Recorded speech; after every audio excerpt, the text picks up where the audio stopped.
Rain fell softly over Manhattan on the night the Blue Phoenix diamond vanished. And for exactly 12 seconds, the most secure ballroom in the city went completely dark. When the lights returned, $4 million in blue diamond had disappeared from a case that had not been touched by human hands in over 3 hours. Every eye in the room turned toward one man standing near the exhibit, a quiet security director named Ethan Cole. Before hundreds of the wealthiest guests in New York, a woman in a crimson gown raised her hand and pointed directly at him, declaring in a voice that trembled with practiced outrage that he was the thief. No one in that glittering room knew she had built the trap herself, piece by piece, over many months.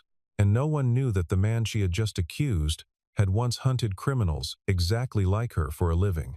The ballroom of the Ashcroft Hotel had been transformed for the evening into something resembling a cathedral built entirely of light.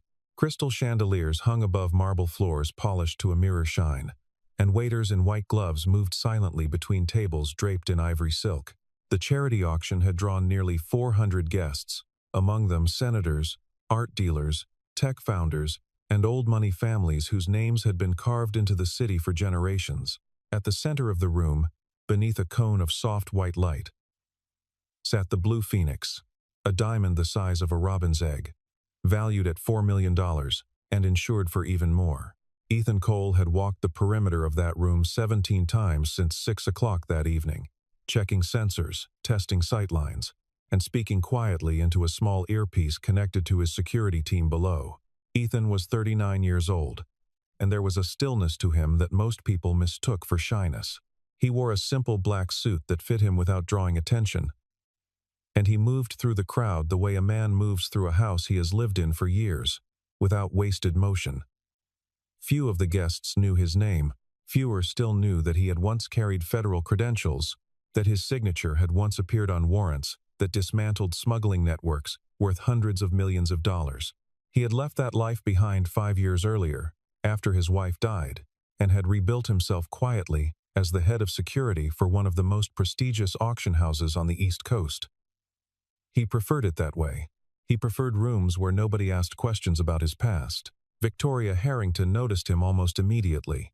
She was 38, striking in the deliberate way of a woman who had spent 2 decades perfecting every detail of her appearance, and she moved through the ballroom on the arm of her husband as though she owned the air itself. Richard Harrington, 62, a real estate billionaire whose name sat on 3 towers along the Hudson River, adored her without question. He had built his empire on instinct and trust, and he extended both freely to his wife, never once suspecting that the woman beside him had married him not for love, but for access. Victoria drifted toward Ethan twice that evening, asking pointed questions about the camera network, the timing of the guard rotations, and whether the vault beneath the ballroom could be accessed without a secondary key. She smiled the entire time, and Ethan answered every question politely, filing each one away in the back of his mind, the way a man files away a splinter he intends to deal with later. At 11:14 that evening, the lights failed. The backup generators, which should have restored power within 2 seconds, took 12. In that narrow window of darkness, a sound like glass shifting against velvet passed almost unnoticed beneath the sudden murmur of 400 confused voices. When the chandeliers flared back to life, the Blue Phoenix was gone, and the reinforced case that had held it sat open, its lock mechanism untouched, its alarm silent. Security guards rushed toward the stage. Guests began to whisper, then to shout. And within 90 seconds, the ballroom had descended into the particular chaos of wealthy people who had never once in their lives been told to stay calm. It was Victoria who spoke first, her voice cutting cleanly through the noise like a blade through silk. She said the men should look at the security director, that he had been standing closest to the case when the lights went out, that something about his manner all evening had felt wrong to her. Heads turned. Cameras that had been filming the auction for a charity broadcast swung toward Ethan's face. He stood perfectly still amid the accusation, watching Victoria with an expression that gave nothing away, while somewhere behind his calm eyes a very old and very careful part of his mind began, quietly, to work. Hotel staff scrambled to secure the exits, while a manager pleaded for calm through a microphone that kept cutting in and out. and somewhere near the bar, an elderly collector fainted from the shock of watching $4 million evaporate in front of her eyes. Guests pulled out their phones, capturing everything: the trembling case, the empty velvet cushion, the man standing frozen beneath the chandelier while accusations rippled outward from where Victoria stood. A member of the auction house's board demanded the doors be locked immediately so that no one could leave, and for nearly 20 minutes, 400 of New York's wealthiest citizens stood confined together in a ballroom that had transformed, in the span of a single blackout, from a celebration of art and philanthropy into something closer to a crime scene. The hotel's internal footage told a story that seemed impossible to dispute. Ethan had been the last person recorded standing within 3 feet of the display case before the blackout began. His access badge logged at the precise console that controlled the vault's secondary lock. When investigators dusted the case for prints, his were the only ones found, layered fresh over the glass. His personal key card, the one issued only to senior security staff, showed a swipe at 11:13, 60 seconds before the power failed. Every fact, when placed beside another, formed a chain that pointed in a single direction, and that direction led straight to the man now standing motionless in the center of the ballroom. Detectives who arrived to secure the scene noted immediately how thoroughly the crime seemed to have been staged for maximum public humiliation, as though whoever orchestrated it wanted not simply to steal a diamond, but to destroy a specific man's reputation in front of the largest possible audience. A hotel executive, eager to protect the establishment's reputation, quietly pressured officers to close the case swiftly, reminding them that half the guests in that ballroom sat on boards that funded major portions of the city's cultural institutions. Under that kind of pressure, thoroughness became a luxury nobody in the room seemed willing to insist upon, and the fastest available explanation, however incomplete, became the only one anyone seemed interested in pursuing. Richard Harrington's face had gone the color of ash. He had personally approved Ethan's hiring 2 years earlier, had shaken his hand at company events, had trusted him with the security of collections worth tens of millions of dollars. Now he stared at the man as though seeing a stranger for the first time, betrayal curdling into fury with astonishing speed. When 2 uniformed police officers arrived 11 minutes later, summoned by hotel management, Richard was the one who demanded they act immediately, his voice booming across the marble floor with the authority of a man accustomed to being obeyed. The officers approached Ethan without hesitation, reciting his rights while 400 guests watched in silence, broken only by the click and flash of phones capturing the moment. The cold metal of the handcuffs closed around his wrists in full view of senators and socialites, of art dealers and heiresses, of a woman in a crimson gown, who watched the scene unfold with an expression of practiced sorrow that masked something closer to triumph. Within hours, the story had spread across every major news outlet in the city, and by morning, headlines had already crowned him with a title designed to be remembered. "Federal agent turned thief," one read.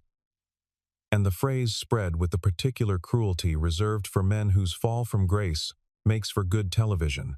Strangers who had never met him felt free to condemn him, certain of his guilt, because certainty required no evidence beyond a headline and a photograph of handcuffs catching the light. Colleagues who had worked beside him at the auction house for years spoke to reporters about a man they suddenly claimed to have always found strange, memories reshaped overnight by the convenience of hindsight and the comfort of aligning with public opinion. A former neighbor described him as quiet and private, in a tone that made privacy itself sound suspicious, while a morning talk show devoted an entire segment to speculating about what other crimes a man with his particular set of skills might have committed and gotten away with over the years. Nobody paused to ask why a man clever enough to once dismantle international smuggling rings would leave his own fingerprints so carelessly across the scene of his supposed crime, because that question complicated a story that was, for the moment, far more satisfying left simple. What confused the detectives assigned to the case was not Ethan's guilt but his silence. A man accused of stealing $4 million in front of hundreds of witnesses should have protested, should have wept, should have insisted on his innocence with the desperate energy of someone watching his life collapse. Ethan did none of these things. He sat in the interrogation room, with his hands folded on the metal table, and when the lead detective slid the case file toward him and asked if he had anything to say. Ethan simply asked to see the raw footage in its original, unedited form. The request unsettled everyone in the room. Because innocent men usually pleaded and guilty men usually lied, and Ethan's calm request for evidence fit neither pattern the detectives had spent their careers learning to recognize. Victoria, informed of his composure through a phone call from a hotel executive, allowed herself a small, private smile. She had planned every detail of that evening for months, and a man's silence, she believed, was simply the sound of a trap closing exactly as intended.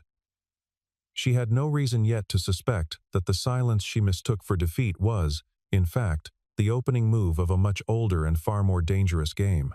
2 days after his arrest, released on bail, arranged by a lawyer who had once served alongside him in federal service, Ethan sat in a small holding room, waiting to be processed out when a familiar face appeared at the door. Detective Mason Brooks, 47 years old, had spent 6 years working joint task forces with Ethan back when both men wore federal credentials and chased smugglers through shipping lanes and customs warehouses. Mason studied his old colleague for a long moment before speaking. His expression caught somewhere between suspicion and disbelief. He asked Ethan directly whether he had taken the diamond, the way one professional asks another when politeness has become a luxury neither of them can afford. Ethan met his gaze without flinching and told him that whoever had orchestrated this had far more to hide than a single stone, worth $4 million, that this was never about the diamond at all, that someone was using the theft to bury something larger. Mason had known Ethan long enough to recognize the particular stillness in his voice. The same stillness he used to carry into interrogation rooms when he already knew the answer and was simply waiting for the world to catch up. Mason left that first meeting unconvinced but curious, and curiosity, in a detective as experienced as he was, had a way of becoming action.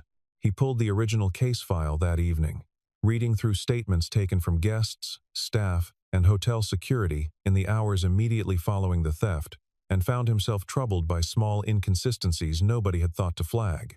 2 guards reported hearing a faint mechanical sound moments before the blackout began, a detail omitted entirely from the official summary handed to reporters. A junior technician mentioned, almost in passing, that the backup generator had been serviced only 2 days earlier by a contractor nobody at the hotel could clearly identify. None of it proved anything on its own, but together the details formed the unmistakable outline of a story more complicated than the one already being told on every television screen in the city. While the public devoured headlines painting him as a disgraced federal agent who had finally succumbed to greed, Ethan spent his nights working through documents Mason had quietly shared with him, records that painted a far more complicated portrait of the evening. He noticed something the original investigators had missed entirely. A secondary camera feed mounted above the loading dock that had also gone dark during those 12 seconds, though it operated on a completely separate power grid from the ballroom. Coincidences like that did not occur naturally. Not in systems built with the redundancies Ethan himself had designed. Somewhere behind the elegant surface of that auction house, someone with real technical knowledge had orchestrated a blackout precise enough to fool 400 witnesses and an entire police department. Victoria Harrington's world, meanwhile, was far less serene than the one she presented to her husband and their social circle. Beneath the diamonds and the designer gowns and the charity board memberships lay a debt so large it threatened to collapse everything she had spent 2 decades building. She owed a staggering sum to a man named Damian Cross, a figure who moved through the international diamond trade the way a shark moves through open water, unseen until the moment he chose to be seen. The debt had begun as a series of private investments gone catastrophically wrong, hidden from Richard through offshore accounts and forged signatures. And it had grown, with interest, into a number that could no longer be concealed through clever bookkeeping alone. The theft of the Blue Phoenix had never been about a single stolen diamond sitting in a velvet case. It was the opening move in a much larger scheme, one designed to funnel stolen gemstones through Damian's network, launder the proceeds through a web of shell companies, and ultimately allow Victoria to file a devastating insurance claim on jewelry that had, in truth, already been quietly replaced with flawless replicas months earlier.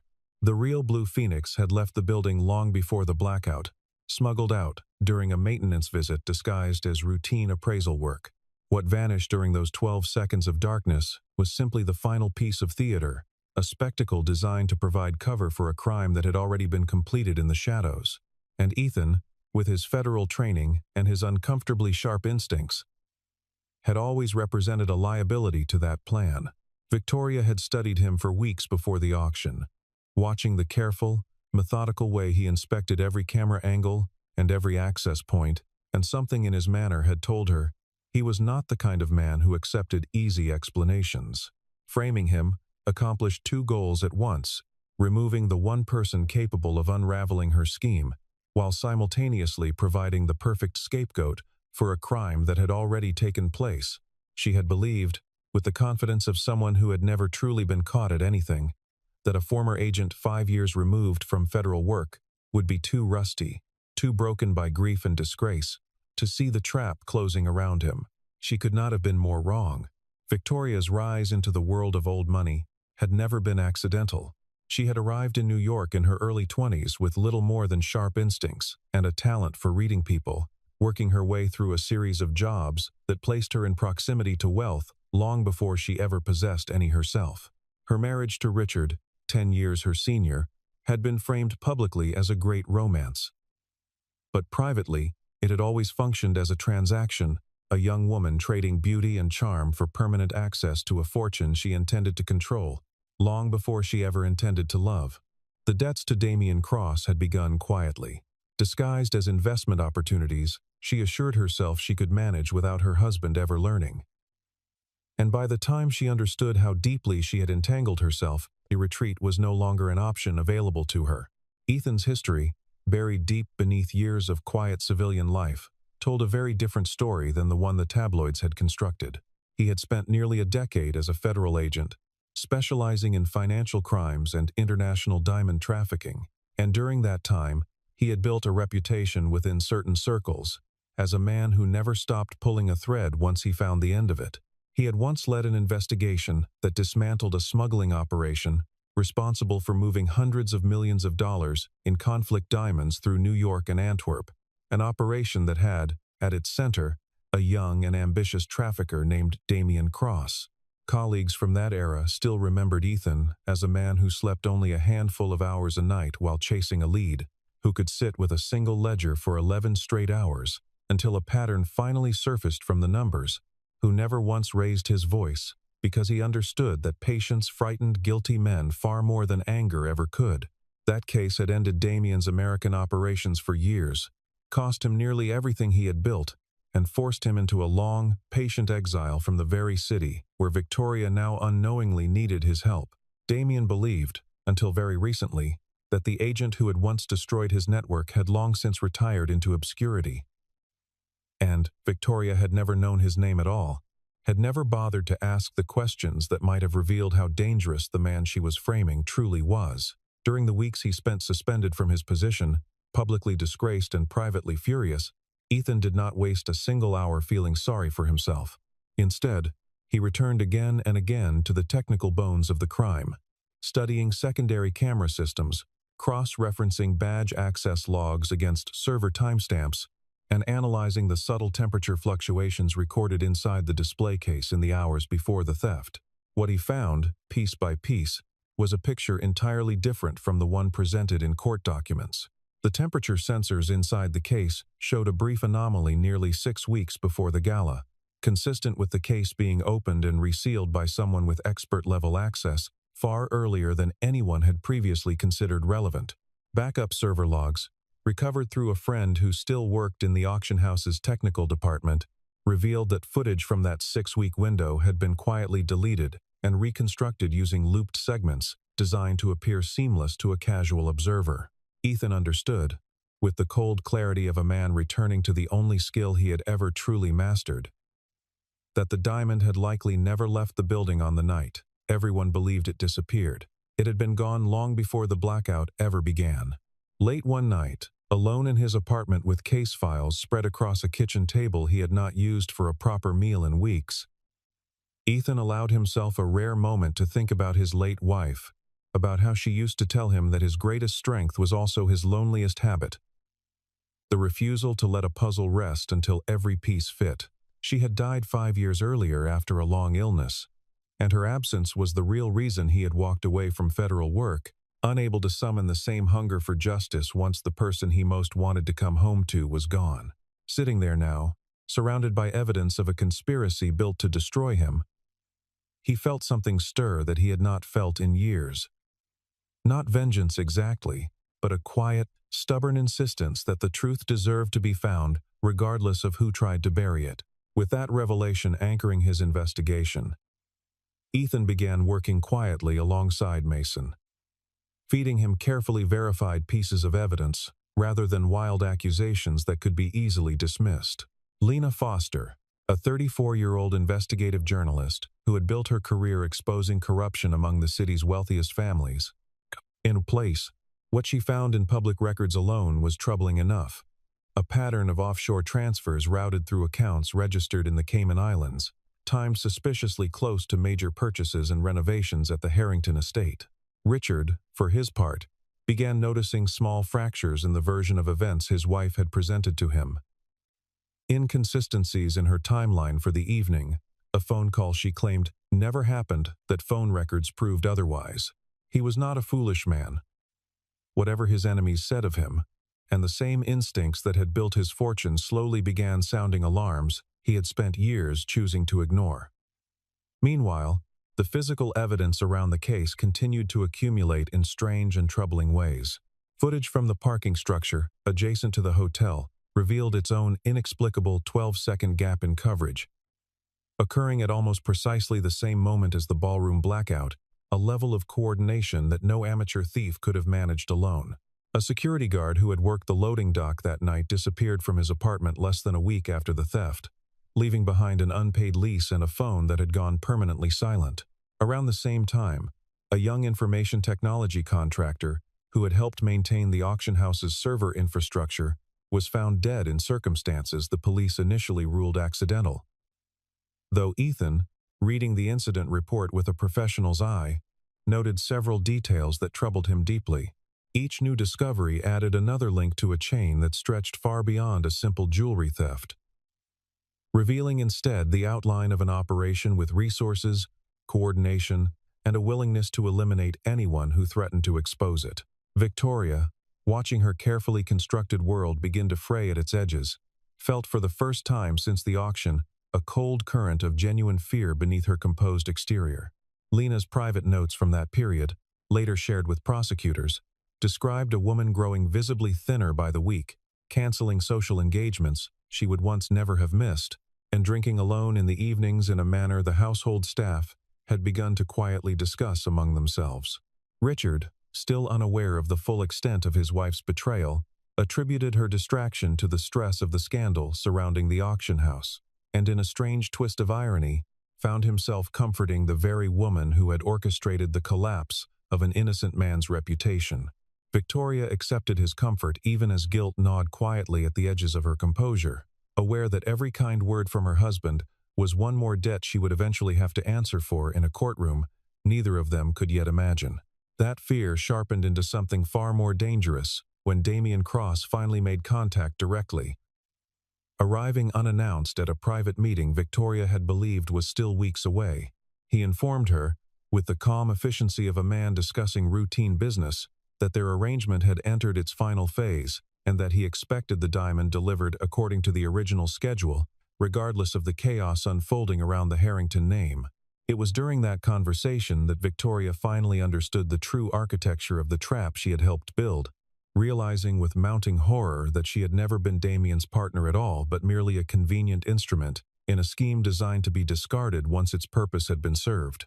Whispers reached her through channels she still maintained from her early years navigating the diamond trade, warnings that Damien had a long and well-documented history of eliminating loose ends once a transaction concluded successfully. The realization arrived with the particular terror of someone who has spent years believing herself the architect of her own fate, only to discover she had been someone else's pawn all along. Victoria began to understand, in the sleepless hours that followed Damien's visit, that the one person in New York capable of standing against a trafficker as ruthless and connected as Damien Cross was the very man she had destroyed in front of hundreds of witnesses. She reached out to Ethan through an intermediary, offering information in exchange for protection. But Ethan refused to meet her on her terms. He sent back a single message through Mason, stating plainly that he had no interest in helping a woman who wanted to trade partial truths for safety. That if she wanted his help, she would need to tell the entire story, every transfer, every forged signature, every lie she had told her husband across 20 years of marriage.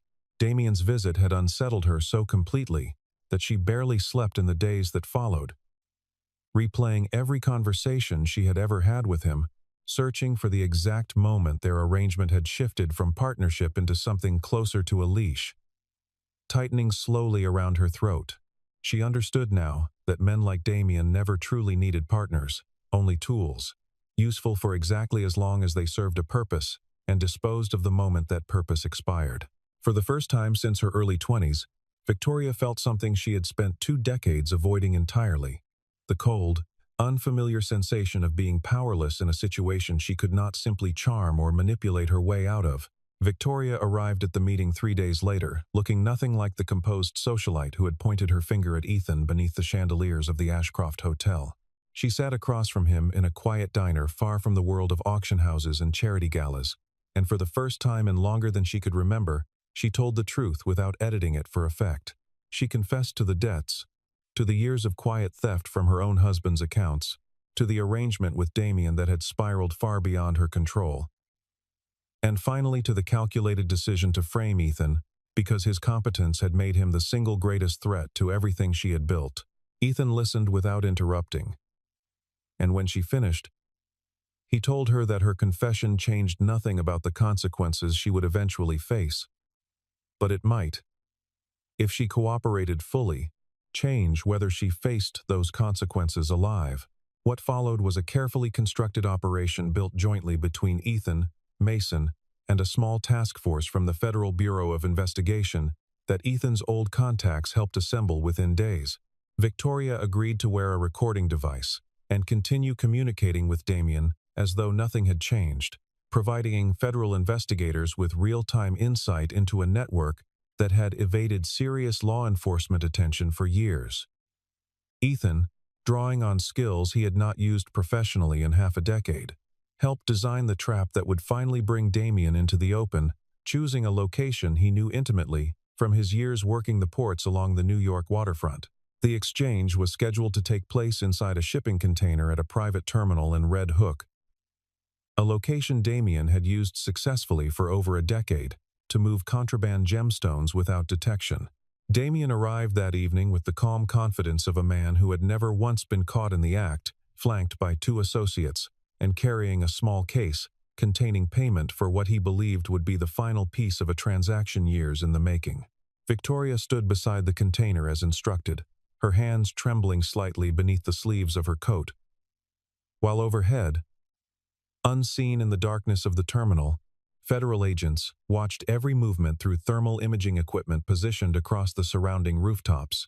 What Damien did not know, what he could not have known, given the years he had spent believing his old adversary retired, was that the entire terminal had been under coordinated surveillance for nearly 48 hours, every container, every vehicle, every shadow cataloged and cross-referenced against a case file Ethan had rebuilt from memory and instinct. The moment Damien opened the container to inspect the merchandise, tactical teams emerged from positions along the perimeter with a speed and precision that left no room for escape.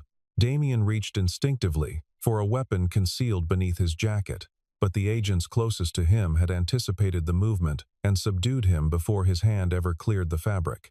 His associates surrendered almost immediately, recognizing within seconds that the operation they had walked into offered no viable path forward.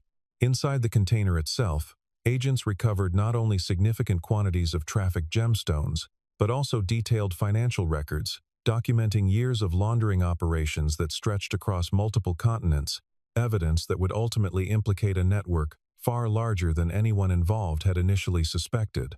Among the recovered materials, hidden inside a false compartment built into a secondary case, investigators found the true Blue Phoenix diamond, confirmed through detailed forensic analysis to be the original stone rather than one of the flawless replicas that had circulated through the case for months. The recovery closed the final gap in Ethan's reconstruction of events, confirming beyond doubt that the diamond had been stolen and replaced weeks before the gala, that the blackout everyone had witnessed was nothing more than elaborate theater designed to provide cover for a crime already completed. Damian Cross, once believed untouchable by law enforcement on 2 continents, sat handcuffed on the concrete floor of a shipping terminal, undone finally by the very agent whose career he had once believed himself to have destroyed. Mason stood nearby as the scene settled into the quiet, procedural aftermath that always followed a successful operation, watching Ethan review the recovered evidence with the same unhurried focus he remembered from years earlier. Someone from the federal team remarked that they had not seen a takedown executed with such precision in a long time. And Mason found himself agreeing, though he kept the thought to himself, aware that Ethan had never been the kind of man who wanted praise for doing what he considered simply his job done properly. Victoria remained seated inside a nearby vehicle, flanked by 2 agents, watching through the window as the man she had once framed walked calmly across the terminal, the weight of a case finally closed, settling visibly across his shoulders for the first time in months. The trial that followed drew even greater public attention than the original theft had months earlier, as prosecutors methodically presented evidence that dismantled the narrative the media had so eagerly constructed around Ethan Cole. Footage previously believed lost was recovered from an auxiliary backup server Ethan himself had identified during his investigation, revealing the true timeline of the diamond's disappearance weeks before the gala rather than during it. Financial records subpoenaed from 3 different jurisdictions traced the offshore accounts directly to Victoria's signature, each transfer time-stamped and cross-referenced against communications recovered from Damian's seized devices. Digital forensics experts walked the jury through the manipulated camera loops, demonstrating precisely how the footage had been altered to create the illusion of Ethan's guilt on the night of the auction. Victoria took the stand during the 3rd week of the trial, her voice steady but hollow, as she confirmed under oath every detail of the scheme she had orchestrated, from the initial debt to Damian Cross through the calculated decision to frame an innocent man in front of hundreds of witnesses. She admitted that she had chosen Ethan specifically because his skill made him dangerous to her plans, never once imagining that the very expertise she feared would ultimately become the force that exposed her completely. Richard Harrington sat in the courtroom gallery throughout her testimony, his expression unreadable, a man watching 2 decades of marriage dissolve into a catalog of lies delivered in his wife's familiar voice. When the judge finally called for a recess, he remained seated long after the room had emptied, staring at nothing, absorbing a betrayal too large for any single moment to contain. Public opinion, which had once condemned Ethan with the swift cruelty reserved for convenient villains, reversed itself just as quickly once the truth emerged in full. The same headlines that had once branded him a disgraced federal agent turned thief now described him as the man who had single-handedly unraveled an international diamond trafficking network while clearing his own name in the process. Lena Foster's investigative series, published in 3 parts across several major outlets, detailed not only the mechanics of the crime but the quiet, methodical brilliance of the investigation that exposed it, cementing Ethan's reputation in a manner far more permanent than the fleeting outrage that had once surrounded his arrest. Strangers who had once shared his mugshot with contempt now spoke his name with something closer to reverence, though Ethan himself seemed largely indifferent to the shift, having learned long ago that public opinion was a poor foundation for anyone's sense of worth. Victoria was ultimately convicted on multiple counts, including grand larceny, conspiracy, and financial fraud, sentenced to a lengthy term that would keep her away from the world she had spent 2 decades constructing around herself. Damian Cross faced federal charges spanning trafficking, money laundering, and conspiracy across multiple jurisdictions, his network dismantled piece by piece as prosecutors leveraged evidence gathered during the sting operation to pursue his associates across 2 continents. Investigators in Antwerp and Amsterdam opened parallel inquiries once American authorities shared the recovered financial records. And within months, 3 additional arrests followed in Europe, each one another thread pulled loose from a network that had taken Damian nearly 15 years to rebuild after his first encounter with Ethan. Richard, humbled by a betrayal he had never seen coming, sought out Ethan personally in the weeks following the trial. Arriving unannounced at the modest office Ethan had begun renting near the waterfront, he apologized without excuse or hesitation, acknowledging that his own fury on the night of the auction had contributed to a public rush to judgment that nearly destroyed an innocent man's life. And he asked, with genuine humility, whether there was anything he could do to make amends. Ethan told him there was nothing to repay, that Richard had simply trusted the person closest to him, which was neither foolish nor unusual, only human. He explained that the failure belonged entirely to Victoria and Damien, architects of a scheme built specifically to exploit that very trust, and that Richard bore no more responsibility for his wife's deception than any spouse deceived by someone skilled at hiding the truth. The two men shook hands in that small office. An unlikely peace formed between a billionaire who had lost his marriage and a former agent who had nearly lost everything else, bound together by a shared understanding of how thoroughly one person's lies could reshape another's entire life.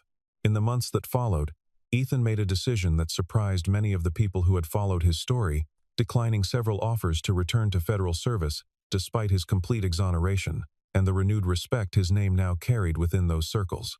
Instead, he founded a small private consulting firm, specializing in security and financial fraud prevention, drawing on both his federal experience and his years working within the elite world of high-value auctions and private collections. The firm grew quietly but steadily, built entirely on reputation rather than advertising, as museums, auction houses, and private collectors across the country sought out the man whose meticulous investigation had exposed one of the most sophisticated theft operations New York had seen in a decade. He hired a small team, mostly former colleagues he trusted, and built something deliberately modest, a firm designed around precision rather than scale, much like the man who had founded it. Mason left the police department 18 months later and joined that small firm as a partner, drawn by the same quiet satisfaction he had once found in federal work, the sense of solving a problem thoroughly rather than simply closing a file.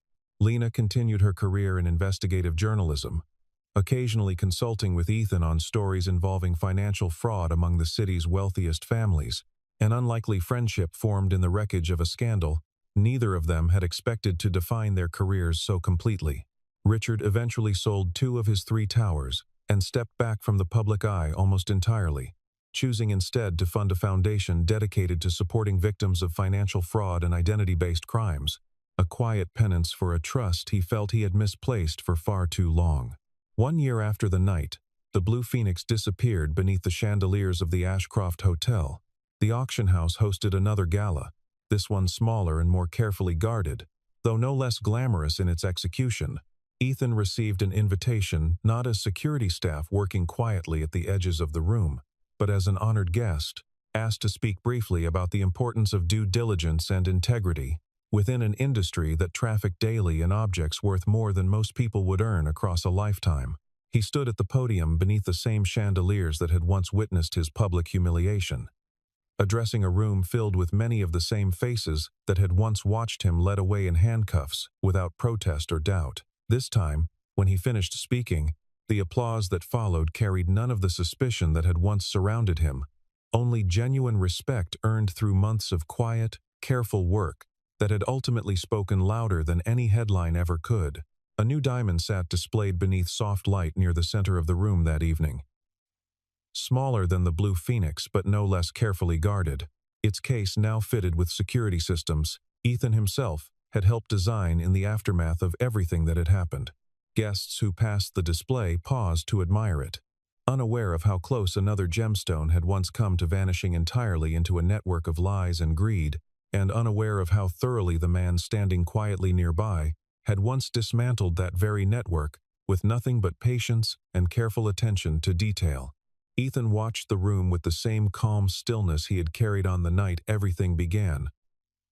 No longer a suspect, no longer a headline, simply a man who understood better than almost anyone else in that glittering room how easily appearances could deceive and how much work it sometimes took to restore what a single lie had nearly destroyed. A liar can steal a diamond, but truth, given enough patience and the right kind of mind pursuing it, refuses to stay buried forever.